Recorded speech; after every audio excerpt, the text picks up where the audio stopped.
एक राजा था जो सदा इस बात के लिए उत्सुक था कि वह किस प्रकार श्रेष्ठ व्यक्ति बन सकता है, ताकि वह जो भी काम करे उसमें कभी असफल न हो। उसके मस्तिष्क में यह बात आई कि यदि उसे 3 बातें पता चल जाए तो वह अपने उद्देश्य में सफल हो सकता है। ये 3 बातें हैं: किसी भी काम को करने का सही समय क्या है, वे सही व्यक्ति कौन हैं जिनकी बात वह सदा सुने, और सबसे महत्वपूर्ण कार्य क्या है जो वह करे। राजा इन प्रश्नों का उत्तर जानने का बहुत उत्सुक था।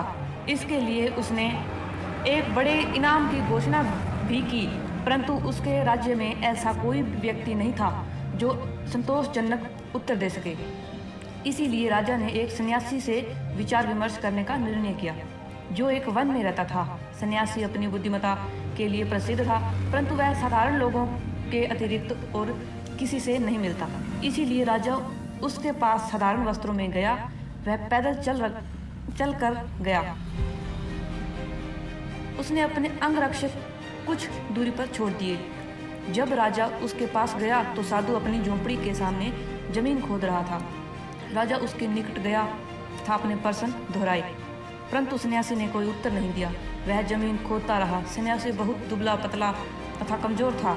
राजा को उस पर दया आ गई, इसीलिए उसने खुदाली ली और सन्यासी के लिए खोदना शुरू कर दिया। वह सूर्यास्त तक जमीन खोदता रहा। एक बार पुनः राजा ने सन्यासी को उसके प्रश्नों के उत्तर देने को कहा। तभी वहां एक आदमी भागता हुआ आया। वह बुरी तरह से जख्मी था। वह दर्द से कराह रहा था। वह नीचे गिर गया तथा बेहोश हो गया। राजा ने बहुत प्यार से उसकी देखभाल की। उसने उसके घाव को धोया और उस पर पट्टी की। उस आदमी ने अपनी आंखें बंद कर ली। वह लेट गया और शीघ्र ही गहरी नींद में सो गया। जब वह नींद से जगा तो सुबह हो गई थी। वह दाढ़ी वाला आदमी पहले ही जाग गया था। उसने राजा से प्रार्थना की वह उसे क्षमा कर दे। उसने राजा को बताया कि वह उनका शत्रु था। वह वहां राजा को मारने आया था, परंतु राजा के अंगरक्षकों ने उसे देख लिया तथा उसको जख्मी कर दिया। वह आदमी राजा के दयालु व्यवहार से बहुत ही द्रवित हो गया था, इसीलिए उसने राजा से क्षमा की भीख मांगी। उसने राजा का दास बनकर उसकी सेवा करने का वादा किया। राजा ने प्रसन्नता से उसे क्षमा कर दिया।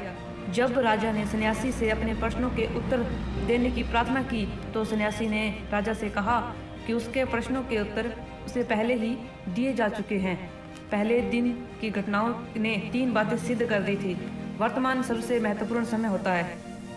दूसरा, सबसे महत्वपूर्ण व्यक्ति वह है जिससे वह इस समय बात कर रहा है। सबसे महत्वपूर्ण कार्य वह है उस व्यक्ति का भला करना।